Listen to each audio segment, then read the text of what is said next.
தகுதியில்லாத எல்லாரையும் இறைவன் தகுதிப்படுத்துவான் அப்படிங்கக்கூடிய உத்தரவாதம் அளிக்கக்கூடிய பகுதி. குறிக்கோள் இல்லாது கேட்டுவது திரிதல் அப்படின்பாரு.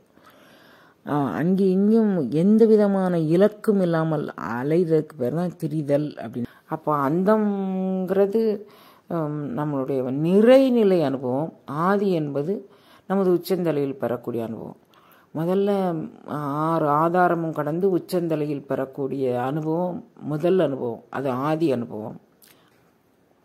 அப்போ அம்மை நலங்கக்கூடியது முடிந்த முடிவான நிலை. அது பேரண்ட நாயகன் கருணையினால் அருளி செய்யக்கூடிய நிலை. நாம் திருவாசக தீக்கை.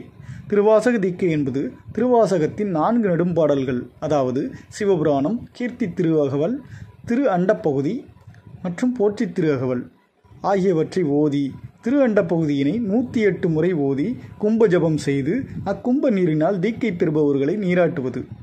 இதன் மூலம் திரு அண்டப்பகுதியின் மந்திர உருச்சொற்களால் முயற்சியும் நம்பிக்கையும் இடையறா அன்பும் உடைய அன்பர்கள் திருவாசகத்தின் சிறப்பினை அனுபவ பொருளாக உய்த்து உணர்வார்கள். செம்மை நலம் அறியாத சிதடரோடும் திரிவேனை மும்மை மலம் அறிவித்து முதலாய முதல்வன்தான் நம்மையும் ஒரு பொருளாக்கி நாய்ச்சிவிகை ஏற்றுவித்த அம்மை எனக் கருளியவார் ஆர்பெறுவார் அச்சோவே. எம்பெருமான் செய்த கருணையை நினச்சி பார்க்குறாரு. அந்த கருணையை நமக்கு அறிவுறுத்தணும், நமக்கு உணர்த்தி தரணும், நம்மளும் அந்த அனுபவம் பெறணும். யான் உன்னை உரைக்குமாறு உணர்த்தே. அது உரைக்கக்கூடிய அனுபவம் இல்லை, ஏன்னா உரையும் உணர்வும் அவிழ்ந்த நிலை. அதை எப்படி உரைக்கிறது? இறைவனே அருளி செய்தால் உரைக்கலாம். இறைவன் அருளி செய்து எப்படியாவது நீ உரைச்சிட்டு வாப்பா அப்படின்னு சொல்லி மணிவாசக பெருந்தகையை நம்மகிட்ட விட்டுட்டு போயிட்டார். பெருந்தகை நமக்கு அதை உரைக்கிறதுக்கு முயற்சிக்கிறாரு. முயற்சிக்கிற நேரம்லாம் அவருக்கு தோன்றது நாயை சிவிகை ஏற்றுவித்தல். ராஜா தான் வழக்கமாக சிவிகையில் இருப்பார். பல்லக்கேறணுன்னா ராஜா அறிவு, அந்தஸ்து, தகுதி எல்லாத்திலையும் சிறந்த, ஆளுமை பண்பு எல்லாத்திலையும் சிறந்ததாக இருப்பாங்க. நான் பேரண்ட நாயகனை அடைவதற்கு எந்த தகுதியும் இல்லாதவன். அப்படி இருந்த என்னை இறைவன் சிவிகை ஏற்றுவித்தான் பார்த்தியா, அது நாயை சிவிகை ஏற்றுவித்தல். ஏன்னா பல்லோரும் காண பட்டிமன்றபம் ஏற்றினை ஏற்றினை அப்படின்னு சொல்கிறார். எல்லாரும் காணும்படியுமாக பட்டிமன்றம் ஏற்றினான். அதை நினச்சி பார்க்குறார். நான் தனக்கு அன்பின்மை நானும் தானும் அறிவோம். தான் என்னை ஆட்கொண்டது எல்லோரும் தான் அறிவான். அப்போ நான் அன்பில்லைங்கிறது எனக்கும் உனக்கும் மட்டும் தெரிஞ்ச ரகசியம். ஆனால் நீ என்னை ஆட்கொண்டது எல்லோருக்கும் தெரியும். அது எதுக்கு சமம் அப்படின்னு சொன்னால், இறைவன் நாயை சிவிகை ஏற்றுவித்த அந்த நாயுடைய ஓனர், நாய்க்கு சொந்தக்காரன், நாயை வளர்த்து நாய் மீது கொண்ட பரிவு காரணமாக நாய் மிகவும் நன்றியுள்ள ஒரு விலங்கு. தலைவனை காப்பாற்றுவதற்காக வேண்டி எந்த நேரத்திலும் அது தன் உயிரை இழந்தினாலும் நாய் தன் தலைவன் உயிரை காப்பாற்றும். தலைவன் எந்த வடிவத்தில் வண்ணத்தில் வந்தானாலும் நாய் கண்டுகொள்ளும். எந்த தகுதியும் இல்லாமல் நான் எத்தனை பிறவியர்களாக பிறந்து என் தலைவனை உணர்ந்திருந்தால் நான் மீண்டும் இந்த பூமிக்கு வந்திருக்க மாட்டேனே. என் தலைவனை உணராததில் தானே மீண்டும் மீண்டும் மீண்டும் மீண்டும் நான் பிறக்கின்றேன். அப்போ தலைவனை உணரத் தெரியாத என்னை போய் சிவிகை ஏற்றுனான் பாருங்க. நாயை சிவிகை ஏற்றுனது சமம். அவன் தலைவனை உணர்வு அந்த நாயே. என்னுடைய தலைவனை உணரத் தெரியாத என்னை சிவிகை ஏற்றின, இது என்ன கருணை, அதை நினச்சி பார்க்குறாரு. இதை நம்ம 2 விதமாக நான் யோசிப்பேன், அதை உங்களுக்கு சொல்கிறேன். மணிவாசக பெருந்தகை உயிருள் யாம் எம்முள் உயிர் இவை உணர்ந்து உயிர் நலம் பரவுக என்று உரைத்தமை சிவம். எல்லா உயிரிலும் இறைவன் இருக்கிறான். வேதாந்த நிலையோடு சித்தாந்த நிலையும் மேவும் பொதுநடம் நான் காணல் வேண்டும் அப்படின்னு சொல்லி தாய்மானவரும் வள்ளல் பெருமானார் 2 பேருமே இதே கருத்தை சொல்கிறாங்க. வேதாந்தம் பார்க்கும் இடமெங்கும் பரம்பொருளாக பார்க்கிறது. சித்தாந்தம் அதை தன் அனுபவத்தில் கொள்வது. இந்த 2 நிலையும் பார்க்கும்போது எல்லா உயிர்களிலும் இறைவன் இருக்கிறான்.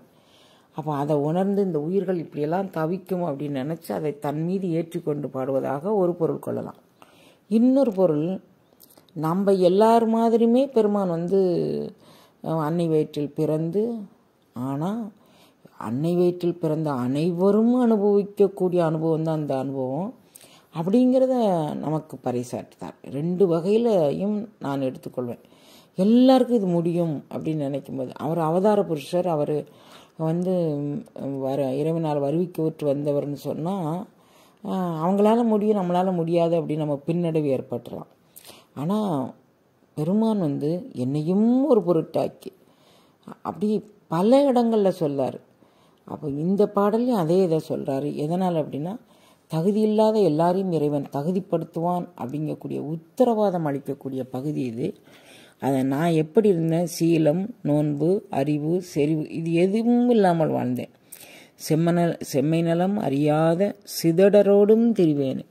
சிதடர் அறிவில்லாதவர்கள், கொண்டதே கோலம் கண்டதே காட்சின்னு வாழக்கூடியவர்கள், கொடிரும் வேதையும் கொண்டது விடாது என்படி தான் கொண்ட கொள்கையில் அது எத்தனை பேர் அனுபவ படமாக சொன்னாலும் எத்தனை பேர் அறிவு படமாக சொன்னாலும் அதை புரிந்து கொள்ள இயலாதவர்கள், அவர்களோடு திரியக்கூடிய என்னை சிதடர், அவர்களோடு திரியக்கூடிய திரிவேனை அப்படிங்கிறது ஒரு குறிக்கோள் இல்லாது கேட்டுவது திரிதல் அப்படின்பார். அங்கே இங்கும் எந்த விதமான இலக்கும் இல்லாமல் அலைதற்கு பேர் தான் திரிதல் அப்படின்னு பேர். இப்போ நான் வந்து சீலம், நோன்பு, அறிவு, செறிவு இது எதுவுமே இல்லாமல் திரிந்து கொண்டிருந்த என்னை மும்மை மலம் அறிவித்து முதலாய முதல்வன் தான், மூல முதல்வன். முதல்ல இந்த பாடலில் அந்தம் ஆதி என்மனார் புலவர் அந்த கருத்தை முன்வாங்கி கொண்டு அந்தம் என கருளியவார் ஆர் வருவார்னு ஒரு பாடலில் சொன்னார். அதுக்கடுத்த பாடலில் சொல்கிறார் ஆதி எனக்கு அருளியவார் ஆர் வருவார் அப்படின்னு சொல்கிறாரு. அப்போ அந்தம்ங்கிறது நம்மளுடைய நிறைநிலை அனுபவம், ஆதி என்பது நமது உச்சந்தலையில் பெறக்கூடிய அனுபவம்.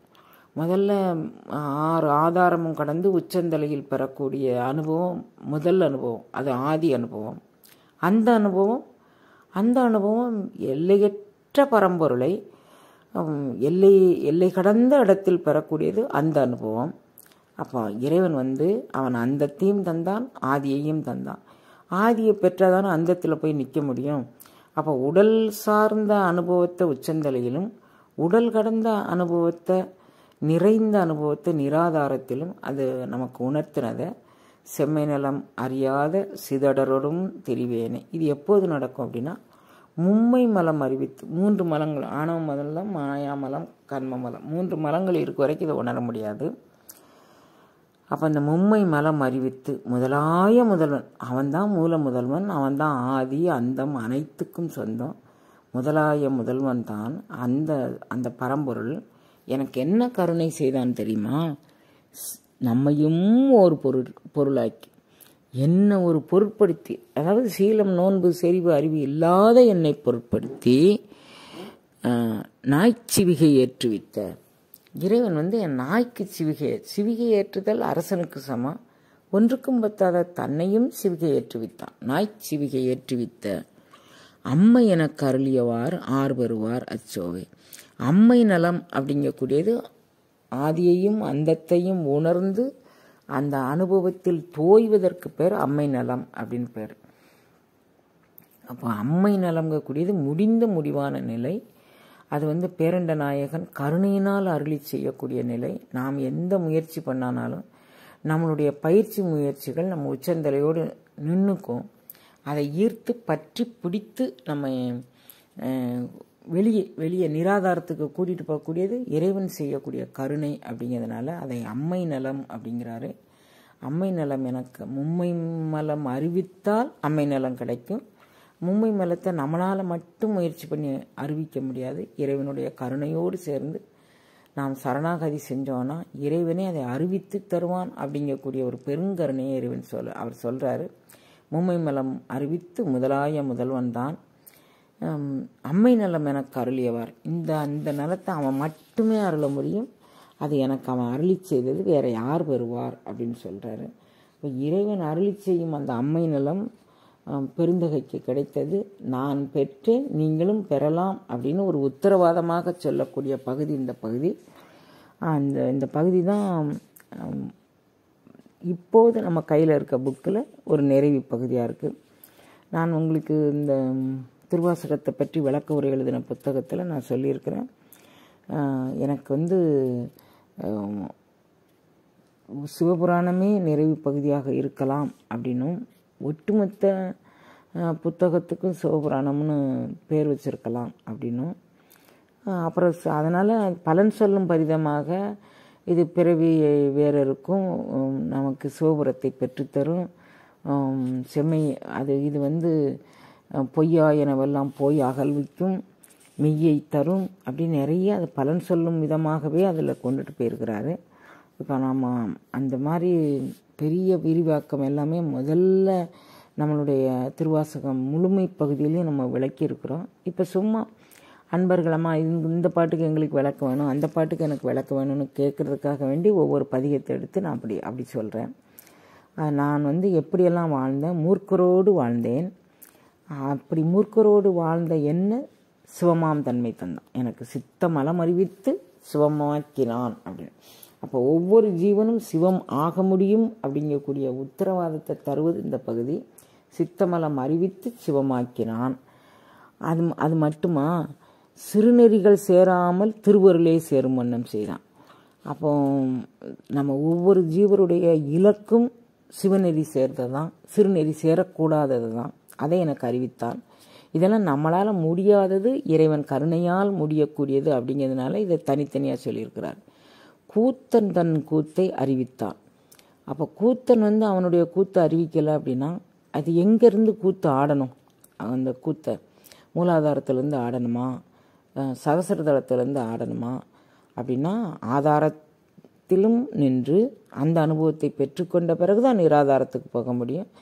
உடலுக்குள்ளே எந்த இடத்துல கூத்தை உணரணுங்கக்கூடியதும் உடல் கடந்து எப்படி உணரங்கக்கூடியதையும் அவன் செய்தான் அப்படின்னு சொல்லி, அப்படி செஞ்சால் என்ன கிடைக்கும் அப்படின்னா தண்ணீர் அளித்து சிவமாக்கினான்.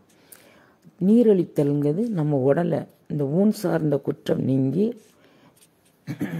இறை சார்ந்த ஒளி சார்ந்த நிலைக்கு ஆளாக்கினான் அப்படிங்கக்கூடியதை தண்ணீர் அளித்து சிவமாக்கினான் அப்படின்னு சொல்கிறாரு. அப்படி மாதிரி செய்த வரைக்கும் நான் முயற்சி செஞ்சேன், அதில் கிடைக்கலன்னு தளரும்போது அஞ்சேல் என்று அபயம் அளித்தான் அப்படின்னு சொல்கிறார். அதுக்கப்புறம் வந்து சாதல் பிறப்புங்கக்கூடிய இதில் வந்து அச்சம் தீர்த்தான். அப்புறம் வாசியோட உச்சம் ஓங்காரத்தின் உட்பொருளை உணர்ந்தது. அந்த ஓங்கார உச்சத்தை உணர்வித்து தந்தான். தன் கடல் சேர்ந்து சாதல் பிறப்பினை தவிர்த்து என்னை அம்மை நலத்தில் அழுத்துவித்தான். இந்த கருணை வேற யார் செய்வா? எம்பெருமானை தவிர வேற யாரும் செய்ய முடியாதது. நான் பெற்றேன், நீங்களும் பெறலாம். இப்போ நமக்கு வந்து மணிவாசகருக்கு ஒரு மணிவாசகர் துணை இல்லை, நமக்கு மணிவாசகர் துணையும் இருக்குது, சிவத்தோட துணையும் இருக்குது. இருவீரும் அடியார் நடுவுள் இருப்பீர், அதனால் அடியேன் உன் அடியார் அருளை புரியும் அருளை தான்னு கேட்குறாரு. அவரே சொல்லி தந்திருக்கிறாரு. நாம் மணிவாசகருடைய அருளை பெற்றோமானால் சிவசக்தி ஐக்கிய சுரூபனான அந்த பேரண்ட நாயகனை பெற்றுக்கொண்டவர்கள் ஆவோம். அதனால் மணிவாசகர் அருளை பெறுவதற்கு நாம் முயற்சி பண்ணால் அருளுரின் எல்லாமாகும் இது உண்மை அருளுற முயல்க என்று அருளிய சிவமே அப்படிங்கிறாரு. அருள் பெறுவோம், மணிவாசகர் அருளை பெறுவோம். அப்போ பேரண்ட நாயகனுடைய அருள் நமக்கு இயல்பாக வந்துவிடும். அதனால் மணிவாசகருடைய திருத்தாள்களை நாம் வணங்குவோம்.